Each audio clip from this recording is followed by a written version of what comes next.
कक्षा में एक बार आप सभी का सादर स्वागत। पुनः हम लोग स्वामी विवेकानंद इस लेख के बारे में चर्चा कर रहे थे और इस लेख के लेखक है पंडित वंशीधर विद्यालंकार जी। हमने अभी तक इनका परिचय और स्वामी जी के जीवन से जुड़े हुए कुछ उनका जीवन परिचय हमने प्राप्त किया है कि जैसे कि उनका जन्म 1862 12 जनवरी में पश्चिम बंगाल में इनका जन्म हुआ था और इनके पिताजी पंडित विश्वनाथ दत्त जो कलकत्ता हाईकोर्ट में अटॉर्नी एट लॉ थे और बचपन से ही ये बहुत ही कुशाग्र बुद्धि के थे, शार्प माइंडेड थे और साथ ही साथ ये बहुत ही चिंतनशील थे। हर एक विषय को जो है बहुत गहराई से सोचने वाले युवक थे। एंड एक्चुअली इनका वास्तविक नाम है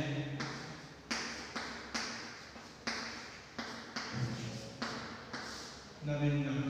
और नरेंद्रनाथ जब प्रथम मतलब फर्स्ट ईयर जब पढ़ रहे थे तब एक दिन उनके जो प्रोफेसर है प्रोफेसर हास्टिक वो कुछ अनिवार्य कारणों से नहीं आए थे, तो उनके जगह पर दूसरे तो एक्चुअली उनके जो अंग्रेजी के जो प्रोफेसर है वो नहीं आए थे, तो उनके जगह पर प्रोफेसर हास्टिक आए हैं उनको अंग्रेजी पढ़ाने के लिए। और प्रोफेसर हास्टिक उस दिन विलियम वर्ड्सवर्थ की जो कविता है एक्सकर्शन विहार यात्रा अपनी भाषा में, जैसे कि हम लोग स्कूल से कॉलेज से शायद गए होंगे, डिग्री कॉलेज में नहीं, इंटरमीडिएट में। डिग्री में तो रोज़ ही एक्सकर्शन पर है, हम लोग घर में तो रोज़ एक्सकर्शन कर रहे हैं ना। हाँ, सो कुछ नहीं करना है, लगेज ले लेना है, एक कमरे से दूसरे कमरे में चले आना है, दूसरे कमरे से तीसरे कमरे में, फिर तीसरे कमरे से फिर चौथा है, फिर पहले कमरे में आ जाना। ये हमारी आजकल की एक्सकर्शन हो रही है। तो यहाँ पर एक्सकर्शन कविता में एक शब्द आया है ट्रांस।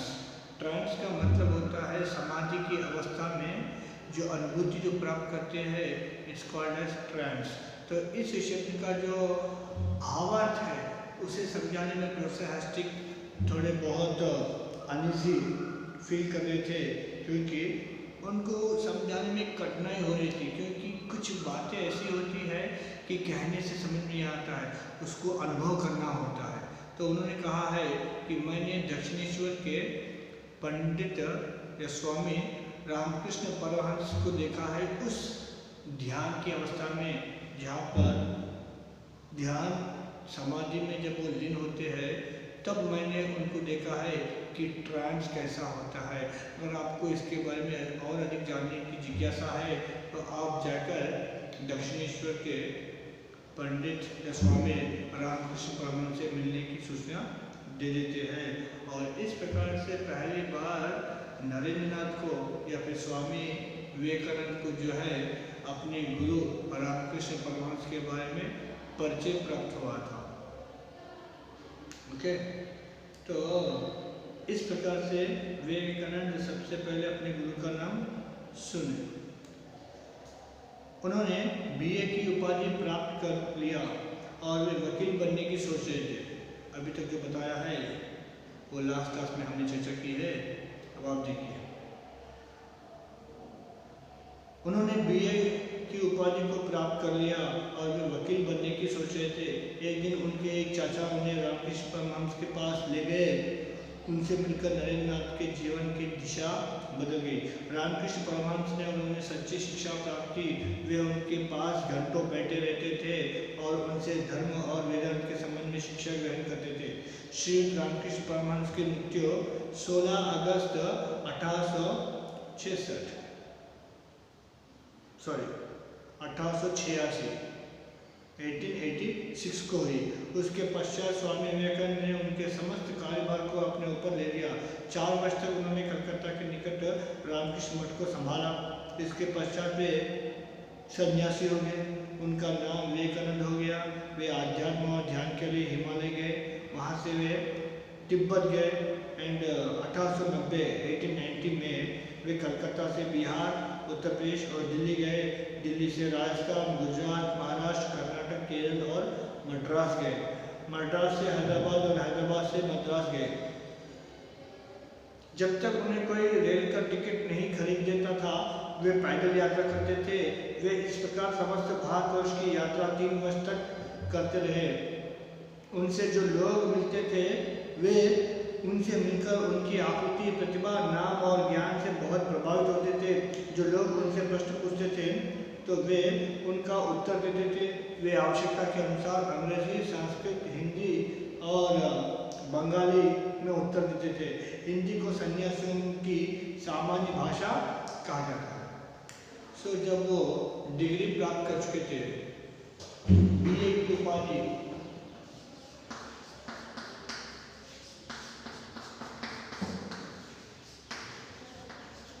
तो बीए की उपाधि उन्होंने प्राप्त कर लिया था, तब उस समय उसके पश्चात हर किसी का फ्यूचर का, भविष्य का प्लानिंग होता है। तो नरेंद्र नाथ जो है, उन्होंने यह प्लान बनाई, योजना बनाई है कि मैं भी वकालत करूँ, वकील बनूँ। You want to become an advocate, lawyer. लेकिन उस बीच में, उसी संदर्भ में उनके एक चाचा आए थे और उनको स्वामी रामकृष्ण परमहंस के पास ले गए, और उस एक पर्चे से ही उनकी जीवन की दिशा, दशा सब बदल गई है। और फिर उस समय से रोज़ वहाँ उनके पास जाते थे, घंटों बैठते थे। धर्म, वेदांत और जीवन के दर्शन से संबंधित बहुत सारे विषयों के बारे में वो घंटों गंभीर चर्चा किया करते थे रामकृष्ण परमहंस जी से। और उसके उपरांत कुछ समय के बाद रामकृष्ण परमहंस जी की मृत्यु हो गई थी 1886 में। और तब नरेंद्र जो है, उनके जो भी मठ है, संस्थान है, रामकृष्ण मठ, तो उनका संचालन किया था लगभग 4 वर्षों के लिए। उसके बाद नरेंद्र नाथ जो है, संन्यास को ग्रहण किया है। संन्यास ग्रहण करने के बाद ही बिकम स्वामी विवेकानंद। तब तक नरेंद्र नाथ ही था। रामकृष्ण परमहंस जी मरने के उपरांत 4 वर्षों तक भी वो नरेंद्र नाथ के रूप में ही थे।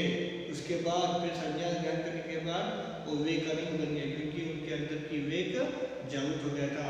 And he become Swami Vivekananda. और स्वामी विवेकानंद जैसे संन्यास ग्रहण कर लिए थे, तो उसके उपरांत वे अध्ययन और ध्यान के लिए हिमालय गए, पढ़ने के लिए और ध्यान, योग, साधना के लिए हिमालय की चोटी की ओर वो निकल पड़े थे। और वहाँ से तिब्बत गए हैं। तो तिब्बत मतलब तिब्बत, जी हाँ, तिब्बत जो हमारा पड़ोसी राज्य है हिमालय के निकट, सिक्किम के पास। तो तिब्बत गए हैं और वहाँ वे 1890 में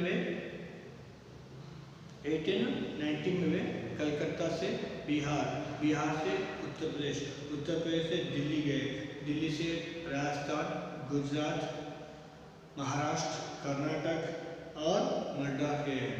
मद्रास से हैदराबाद, फिर हैदराबाद से मद्रास गए हैं। ये देखिए, यहाँ पर एक छोटी सी ट्विस्ट मैं बताना चाहूँगा जो यहाँ पर वर्णित नहीं है, जिसके बारे में यहाँ पर चर्चा नहीं है। मैं आशा करूँगा कि सुनने में आपको कठिनाई नहीं होगी।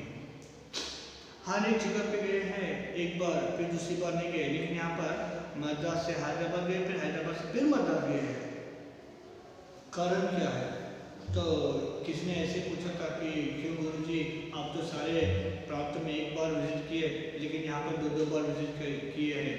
तो वहाँ पर स्वामी जी ने एक पते की बात बताई है कि जिस फॉलोअर ने, शिष्य ने, अनुयायी ने पूछा है कि वो दंग रह गया है वो उत्तर सुनकर। एक्चुअली स्वामी जी के पास कोई धन तो था नहीं, और कोई भी जो उनके शिष्य है, कोई भी उनके जो फॉलोअर है, अगर कोई टिकट खरीद के देता था तो वहाँ के लिए वो रवाना होते थे, वहाँ के लिए वो रवाना होते थे। मतलब तो अब यहाँ पर उत्तर प्रदेश जाने के बाद उत्तर प्रदेश से दिल्ली की ओर या दिल्ली से फिर राजस्थान की ओर, तो मतलब जो जैसे कोई भी टिकट उनके लिए देता था तो वो वहाँ के लिए यात्रा कर लेते थे। तो मद्रास से हैदराबाद आए हैं, फिर हैदराबाद से कोई व्यक्ति उनको मद्रास के लिए टिकट दिलवा दिया है, तो फिर मद्रास चले गए, Madras to Hyderabad, then Hyderabad to फिर अगेन मद्रास।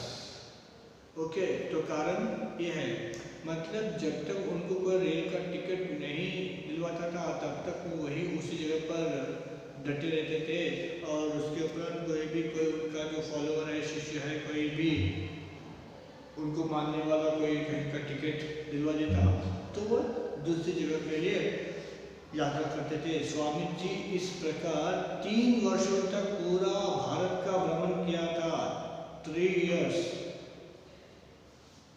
4 साल तो रामकृष्ण मठ के जो संस्थान है उनकी देखभाल की है, 4 वर्षों के बाद संन्यास को ग्रहण किया है, और संन्यास ग्रहण करने के बाद 3 वर्षों तक पूरा भारत का भ्रमण किया है। नॉट ओनली अ डे, न 3 दिन, न 3 हफ्ते, न 3 महीने, 3 साल। और आजकल के नेता लोग इलेक्शन से 3 दिन पहले घूमते हैं और इलेक्शन जीत जाते हैं, दिखावा है। लेकिन ये कोई इलेक्शन में करे हैं न सिलेक्शन में करे हैं, लेकिन फिर भी भारत में जागरण के लिए, लोगों को जागृत करने के लिए उन्होंने ये काम किया था। तो फिर वहाँ से मद्रास चले गए, और अगर कभी कोई टिकट नहीं दिलवाता था तो बेचारे पैदल ही यात्रा कर लेते थे। और आजकल तो कॉर्पोरेटर भी BMW या बेंज से कम छोटी गाड़ी में नहीं घूमता है, कम से कम ऑडी गाड़ी तो होना चाहिए, वही कुछ अच्छा खासा कॉस्टली गाड़ी है। सो इस प्रकार समस्त भारतवर्ष की यात्रा उन्होंने की थी 3 वर्ष तक, और उस यात्रा में जो भी लोग मिलते थे तो उनकी आकृति, उनकी वेशभूषा और उनके अंदर का नॉलेज, विद्वत्ता को, इंटेलिजेंस को देखकर वो उनसे बहुत प्रभावित होते थे। और जो भी उनसे कोई प्रश्न पूछता था, जैसे कि कोई भी, मैं या आप कोई भी प्रश्न पूछते थे, so according to facility, according to comfort, according to understanding, वो संस्कृत, अंग्रेजी, हिंदी और बंगाली, इन 4 भाषाओं में उत्तर देते थे। मतलब जहाँ पर जो भाषा चलती थी उस भाषा का 4 भाषा में देते थे।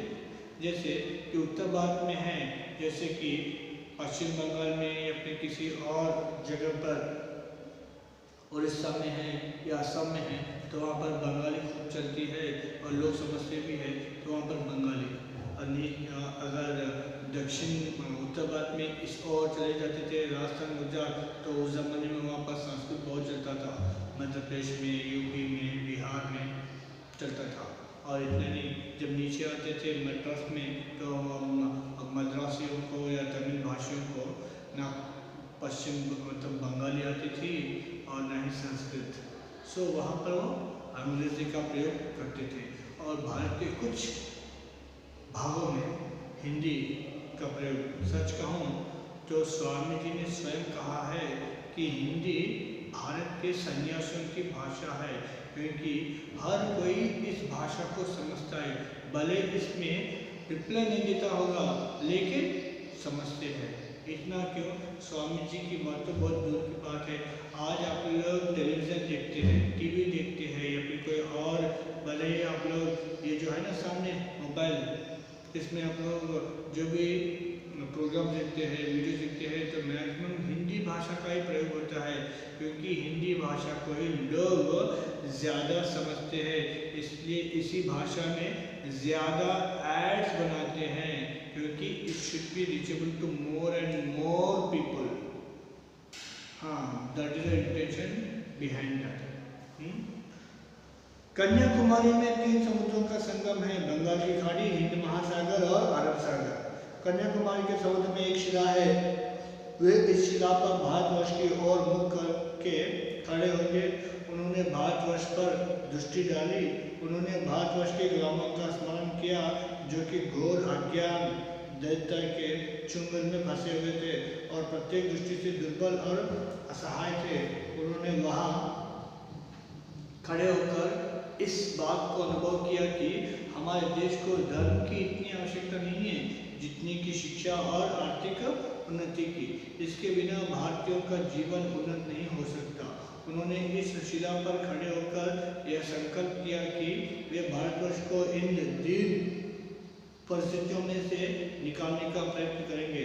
कन्याकुमारी के समुद्र की यह शिला विवेकानंद शिला के नाम से प्रसिद्ध है, जो आज भी उपस्थित है। जब वे मद्रास में थे तब उन्हें कुछ लोगों ने इस बात का परामर्श दिया कि वे शिकागो में धर्मों के पार्लियामेंट के अधिवेशन में सम्मिलित हो। उन्हीं लोगों ने उन्हें जापान के रास्ते अमेरिका जाने के लिए कुछ धन प्रदान कर दिया। जब वे अमेरिका पहुंचे उनके पास एक पैसा भी नहीं था। ऐसे समय में एक अमेरिकी महिला ने उनकी सहायता की। उसने अमेरिकी विद्वानों को आमंत्रित किया। वे सब स्वामी विवेकानंद की विद्वत्ता से बहुत प्रभावित हुए और उन्होंने उन्हें धर्म के पार्लियामेंट के अधिवेशन में आमंत्रित किया और सब प्रकार की सहायता की। विवेकानंद ने अपने अमेरिका व्याख्यान में कहा था कि पूर्व में सबसे बड़ी आवश्यकता धर्म की नहीं है, उनके पास धर्म पर्याप्त मात्रा में है। मैं अपने देश की दीनहीन जनता के लिए रोटी की सहायता की खोज में आया हूँ। तो देखिए, कन्याकुमारी में 3 समुद्रों का संगम हुआ है। कन्याकुमारी ये कहाँ है बल्कि मैं पूछे लोग हंसेंगे। सो गूगल अम्मा से पूछ लेना नहीं तो। कन्याकुमारी जो तमिलनाडु के मतलब कोस्टल एरिया में आएगा, कॉर्नर को, हाँ, हिंद महासागर जहाँ टच होता है ना वहाँ। तो कन्याकुमारी में 3 समुद्रों का संगम है। बंगाल की खाड़ी भी मिलती है, हिंद महासागर भी मिलता है, अरब महासागर भी मिलता है। I don't know how but मिलता है। सो यहाँ पर तीनों समुद्रों का संगम है, मिलाप है। तो यहाँ पर एक शिला है, पत्थर है। तो उस पत्थर के ऊपर खड़े होकर स्वामी विवेकानंद अपनी भारत देश की ओर मुख करके वो चिंतन कर रहे थे कि हमारे भारतवर्ष की स्थिति के बारे में, या फिर यहाँ पर रहने वाले लोगों की जो दीनहीन स्थिति है, किस प्रकार से वो लोग अपना जीवन बिता रहे हैं। क्योंकि यहाँ के लोग जो है ना, भारत के जो गांव है, भारत के जो लोग हैं, घोर अज्ञान और अंधकार में अपना जीवन बिता रहे थे। क्योंकि वे दुर्बल और असहाय थे। They become weak and helpless थे। उन्होंने वहाँ खड़े होकर इस बात को अनुभव किया कि हमारे देश को धर्म की आवश्यकता नहीं है जितनी की शिक्षा और आर्थिक उन्नति की है। Because we don't want religion. हमारे पास धर्म की रिलीजन की कमी नहीं थी, हमारे पास पर्याप्त धर्म थी। कमी थी तो शिक्षा की, कमी थी तो भोजन की, अन्न की, या फिर आर्थिक संपन्नता की। क्योंकि हमारे पास जो देश की जो अर्थव्यवस्था थी वो बहुत कमज़ोर थी। क्योंकि उस ज़माने में, उस समय अंग्रेज लोग हमारे ऊपर शासन कर रहे थे और हमारे देश की जो अर्थव्यवस्था है वो बुरी तरह से घायल था। और वहाँ पर उस पत्थर के ऊपर, उस शिला के ऊपर खड़े होकर उन्होंने संकल्प किया कि भारतवर्ष को इन दीन परिस्थितियों में से निकालने का पूरा प्रयत्न करेंगे। और आई होप, मैं आशा करता हूँ कि शायद स्वामी विवेकानंद अपने इस संकल्प में पीछे नहीं हटे थे। क्योंकि उन्होंने जो संकल्प किया है वो उसमें खरे उतरे हैं। क्योंकि आज भारत को दुनिया भर के लोग आइडेंटिफाई करते हैं, रिकॉग्नाइज करते हैं और बिलीव करते हैं, मानते हैं, मान सम्मान देते हैं। तो because of only Swami ji. Swami ji ने पूरी दुनिया को भारत एक देश है कहकर परिचय करवाया है। और ये भी परिचय करवाया है कि भारत के पास धर्म की कमी नहीं है। और जब वे मद्रास में थे तो मद्रास में कुछ लोग जो है, उनके जो अनुयायी है, फॉलोअर्स है, उन्होंने कहा है कि आप धर्मों के पार्लियामेंट में चले जाइए। जहाँ उस समय शिकागो में जो है ना धर्मों का पार्लियामेंट मतलब ऑल रिलीजन सेमिनार कॉन्फ्रेंस कुछ चल रहा था शिकागो में। तो वहाँ जाने के लिए कहते हैं कि आप जाकर आपकी जो बात है, आपकी जो वाणी है सुनाइए।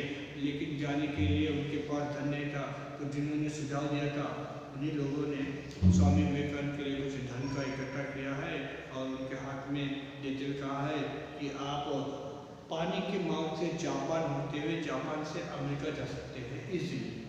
मतलब हवाई जहाज मतलब बहुत कॉस्टली, तो पानी का जहाज, वो not boat, not ship, steamer, ये बहुत बड़े बड़े जो शिप होते हैं, तो उसके माध्यम से जाने के कहा था।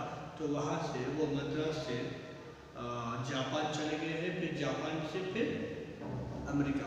तो अमेरिका जहाँ जैसे चले गए थे तो उनके हाथ में एक टूटी कौड़ी भी नहीं थी, सारे पैसे अमेरिका तक पहुँचने में ख़त्म हो गया है। अब वो धर्मों के अधिवेशन, धर्मों के पार्लियामेंट तक कैसे चले और किस प्रकार से अपना निर्वाह करें, तो रहने के लिए, जाने के लिए धन की आवश्यकता होती है। भूखा रहना तो उनको तो बहुत कॉमन बात थी, बहुत दिनों तक वो भूखे रहते थे, सिर्फ ध्यान की अवस्था में रहते थे, योग निद्रा में रहते थे।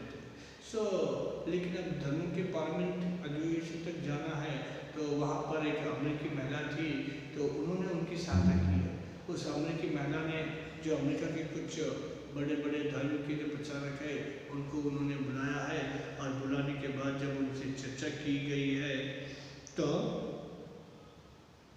वहाँ जो अमेरिका के जो बहुत बड़े बड़े स्कॉलर्स हैं, विद्वान हैं, तो उन्होंने उनके अंदर की जो बुद्धिमत्ता है, इंटेलिजेंस है, उसको देखकर आश्चर्य में पड़ गए और उन्होंने उनको शिकागो तक जाने के लिए और दूसरा जो भी खर्चा है सब कुछ अपने कंधों पर लेने के लिए तत्पर रहे, तैयार रहे।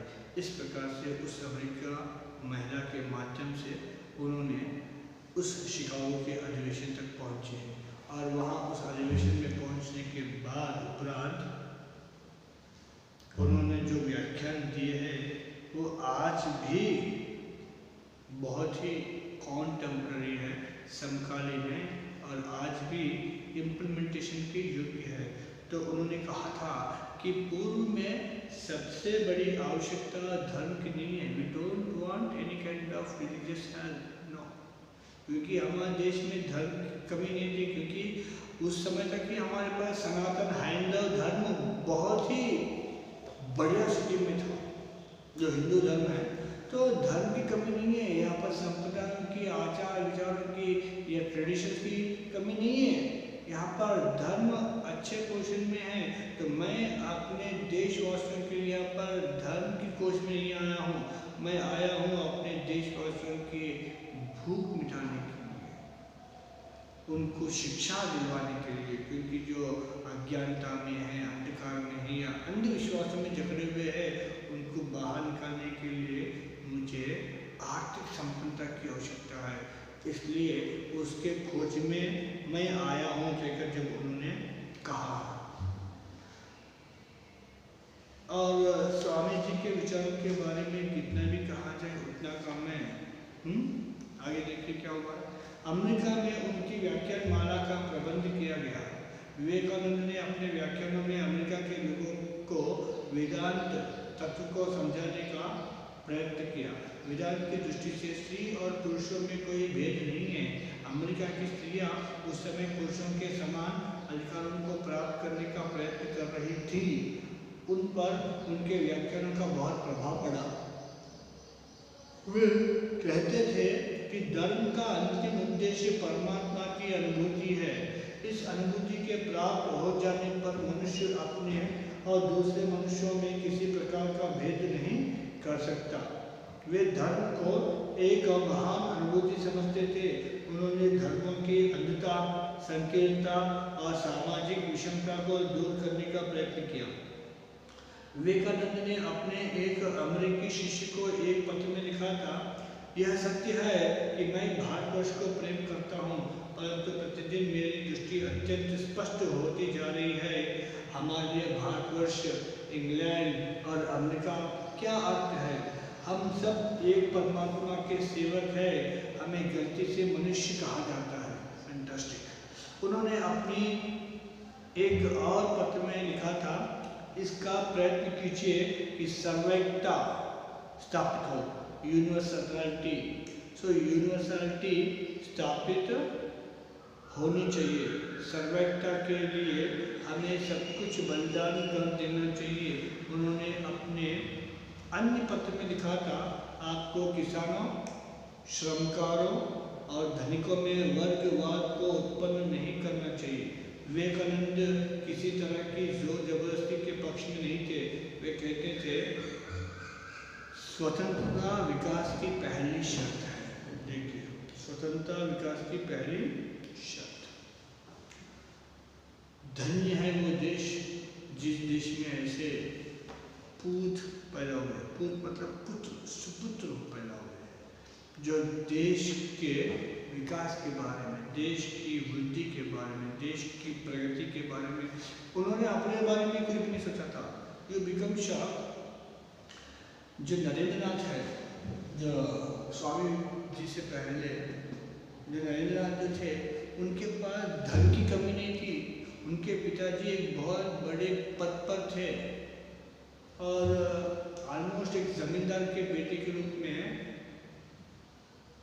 एक प्रकार का विलासीपूर्ण जीवन जो बिताने के लिए बाध्य थे, उस सबको छोड़कर देश के लिए उन्होंने अपने जो वैयक्तिक पर्सनल जो भी सुख है उसको जो है ना सैक्रिफाइस करके इस प्रकार से देशाटन या कहना चाहिए कि संसार की यात्रा उन्होंने जो आरंभ की है और संसार में भिन्न भिन्न प्रकार के जो धक्के मुक्के खाए हैं, ये सब आवश्यक है क्या?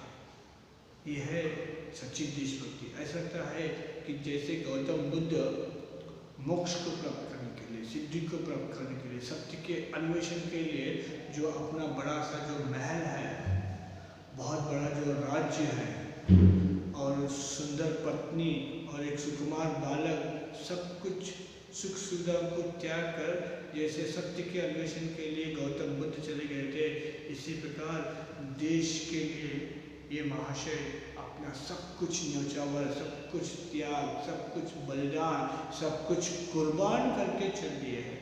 तो ऐसे महान पुरुष के सामने नतमस्तक तो करना चाहिए ना, हमें अपना सर झुकाना चाहिए ना।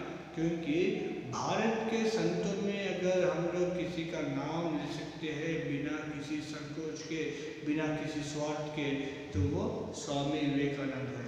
अब आजकल के साधु संतों के बारे में मैं कुछ कमेंट नहीं कर सकता, क्योंकि मैं इतना बड़ा तो नहीं हूँ किसी साधु संत के बारे में कुछ कह सकूँ। क्योंकि आजकल के साधु संत अपने नाम के ऊपर ही बहुत बड़े बड़े ज़मीन, जायदाद, बिल्डिंग, भवन,